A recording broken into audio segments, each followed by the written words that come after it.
I mean, kind of come full circle with this one. Come on now.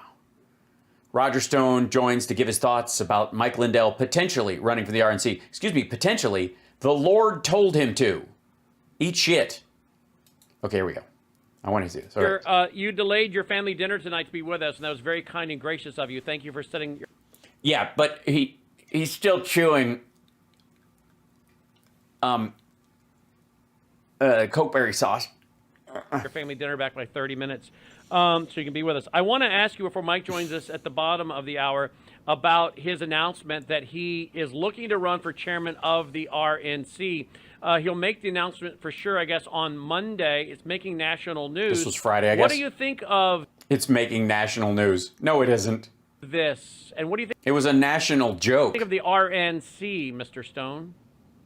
Well, first of all, I, of course, love Mike Lindell. He's a great American patriot. Great American patriot.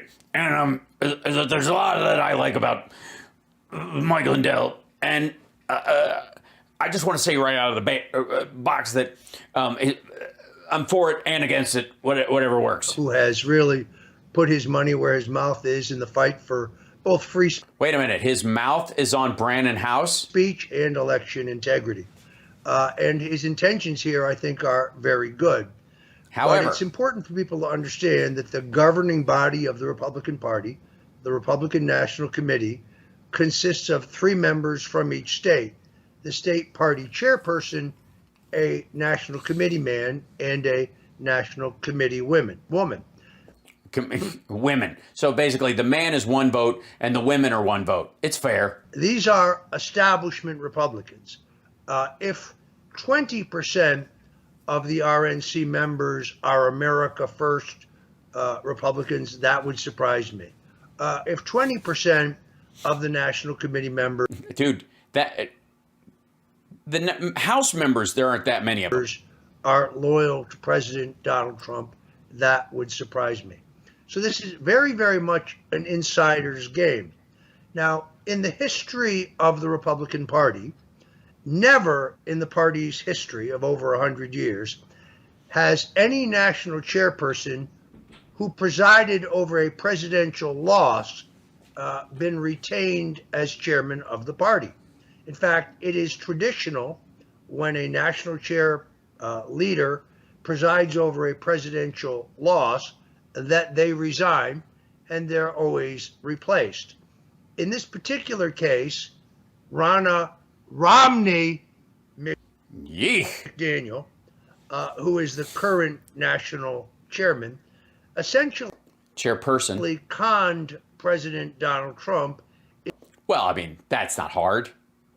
He's lead him around by his teensy little hands into supporting her for a new term.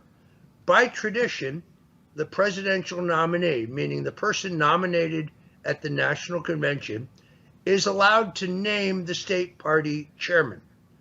The national party chairman. Right, yeah. Fill it in. We're almost asleep here. The national party chairman. I never thought I could see someone so coked up and so boring at the same time. Does not have to be a member of the National Committee. That is a misnomer. We got an email today as I read it to you, someone being critical of Mike, like, where are you getting your information from? You're not a committee member with the Minnesota Republican Party, therefore you can't be running as RNC chair. That's not true, correct? That's disinformation. The National Committee. Well, you got to expect that from the Minnesota Republican Party. I mean, those fuckers, you're kidding me, right? Designate any registered Republican in the United States as the national chairperson. Yeah, as been seen by the institution of Florida Man as the RNC head during Bush 2. Case in point, former U.S. Senator Bill Brock, who lost a re-election in 1976. Oh, I'm bored. Tell me, all right, I want to see the other part. Tell me why the RNC is a money-making scheme in need of an audit. This at least won't be less boring. Ted knew which delegates got appointed and how you could actually go about buying the seats. Starting to understand why they cut this thing into 2-minute segments. Delegates. Do you know what the person was referring to? Well, it's accurate. Look, Ted Cruz is a Bush family retainer. because George W. His wife Bush worked didn't in the have Bush. to, right? His wife worked in the George W. Bush administration. He's a Republican, fuckstick. As I've read and documented in my book, I think she was involved in helping to craft that idea of a North American Union. No Child Left Behind, written by Ted Cruz. The War in Iraq, conceived by Ted Cruz. Shit. I had no idea the target was so fucking easy at this point. Ted Cruz was hired by the Bush family to Wait a minute. Ted Cruz, architect of the Iraq War, is you can't just drop that and move on. No wonder it was such a horrible debacle. be George W.'s brain. They don't even like him. I mean, he is a very unlikable person on a personal level. Do I prefer him to Beto O'Rourke? Yes, narrowly.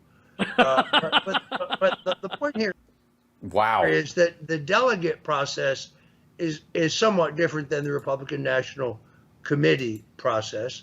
But the Democratic Party has these super delegates. We don't have the same system of super delegates, but states are awarded delegates based on how many. Oh my Republican God, get members on of with it. Congress they have. They're awarded delegates on the basis of whether the Republican candidate for president carried that individual state in the last election or not. And you think this organization isn't a well-oiled machine? There is no greater expert on the mechanics of the Republican National Convention than Paul Manafort. Oh, okay. Yeah. Put him in charge. What could possibly go wrong? He is the supreme authority on this question. Yeah, well, he's good with dictatorships and violent ones at that. Here is why. Okay. Because he hires delegates off of Craigslist to have sex with his wife and she can't say no. State of Connecticut, of which I am a native, of which he's a native, You're going to lay this on Connecticut? That's rude. is the last state in the country to choose its nominees for statewide office, governor, senator, and so on, by convention until they ultimately moved to primaries. So the mechanics, the rules, as it were, of the Republican National Convention are identical to the state party rules, which, by the way, are identical to the rules of the Young Republican National Federation. Fabulous. I'm learning so much. Holy shit. I served as Young Republican National Chairman from 1977 till 1980. I was the Reagan candidate for that office. My campaign was managed by... Oh, is that what the tattoo is for? Does everybody have a tattoo of who they're a delegate for? Is that how you guys tell it apart? How nude are you guys during this choosing process? Paul Manafort. Okay, very nude. I get you. If you know how to elect a Young Republican National Chairman, then you know how to elect the nominee for president. Wow. Jesus. All right, so Speed. what then? Why is Rana? Why is she even running again? She's been there, and we've had this horrible red wave scenario that didn't come about as they predicted. I turned the speed up. Thanks for saying that. Why did she not say thank you, folks, and good night, and move on? Why is she even being considered to run again? As you said, at this point, historically, something like this they wouldn't even dare run again. Correct? Correct, because this is about grifting. This is about favored consultants. Here's what we need. It's not that complicated. Okay, good. Thank you. Well, at least you could have said this in the beginning. Could have just started this with it's not that complicated before you got all complicated. Someone who's a major donor to the Republican National Committee needs I am the major donor from the major... to go into court and demand an audit. It's that simple. They have standing because you're a donor. We need to see where all these dollars, both hard dollars and soft dollars particularly, have gone. Yeah, I imagine Trump has a lot of soft dollars. It's difficult getting hard dollars.